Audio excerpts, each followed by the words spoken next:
So one of those involved are keen to get more Londoners playing. Here to explain more is the chair of Lewisham Underwater Hockey Club, Alan Quarterman. Thank you so much for coming in. I like the fact that you've also brought lots of props here. For some people, this might come as a surprise that people could play hockey underwater. How does it work? It works with a pusher like this. Yeah. Obviously, 6 people playing with a white pusher and 6 people with a black, and we can have up to 6 people transferring on the fly. Yeah. And it's a great fun thing to do. At my club, we're much more family orientated.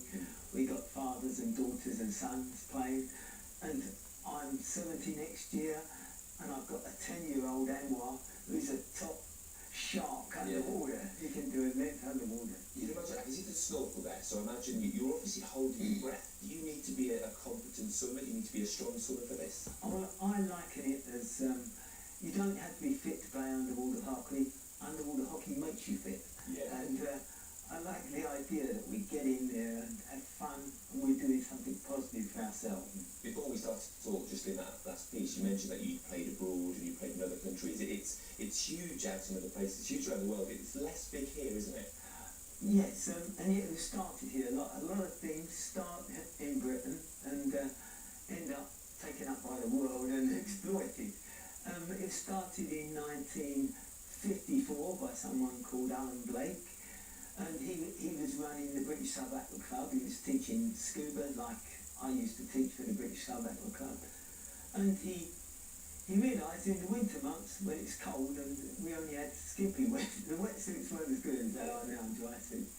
He realised he wanted to keep people interested during the winter months at South Sea there. So he got people coming into the pool, and he started pushing around weights with the snorkels that they used to have in those days. Right. Then he made up the rules, and Octopus started. It's now the World Federation of Underwater Hockey Teams, and they set the rules and the bats. We've got a whole book on bat design I can produce. It's serious stuff. It's serious stuff. And the hand glove that you've got to bear would suggest to me that it can get quite violent as well. You have to protect yourself.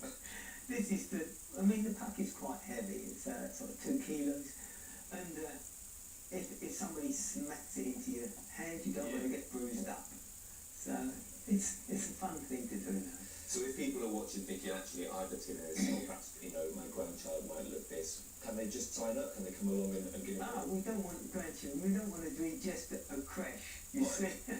only 10 years old. If their parents are coming with them, that's wonderful. Yeah. Because we can take them all. We get a good. I usually give half-hour tuition before the match, and then we do some skills practice, and then we get stuck in for a whole hour. So we get an hour and a half at Forest Hill Pools in South London.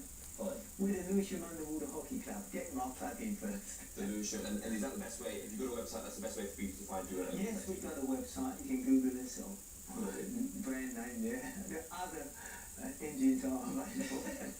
Thank you for doing my job for me. Alan Quarterman there from the Lewisham Underwater Hockey Club.